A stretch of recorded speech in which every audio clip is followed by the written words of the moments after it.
4,000 কোটি টাকা 2001 থেকে 2024 পর্যন্ত তিনি বিমান বাহিনী প্রধান হিসেবে দায়িত্ব পালন করেছেন। 3 বছরে বাহিনীর বাজেট ছিল প্রায় 12,000 কোটি টাকা। তিনি এই 3 বছরে প্রায় 3,000 কোটি টাকা দুর্নীতির মাধ্যমে হাতিয়ে নিয়েছেন, যা বিমান বাহিনীর 3 বছরের বাজেটের 25%।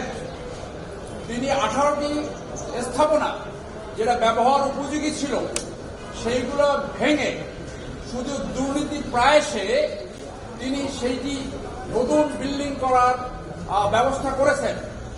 সেই বিল্ডিংগুলো এখন অব্যবহৃত অবস্থায় পড়ে আছে। আপনারা যদি বিমান বাহিনী প্রধান দপ্তরে যান, সেখানে এই তথ্যগুলো আপনারা খুঁজে পেতে পারেন। যদি অনুসন্তুষ্ট সাংবাদিকতা করেন, সেইখানে পাবেন। তার 2 স্ত্রীর নামে গুলশানে তিনি প্রায় 40 কোটি টাকা দিয়ে ফ্ল্যাট উপহার দিয়েছেন।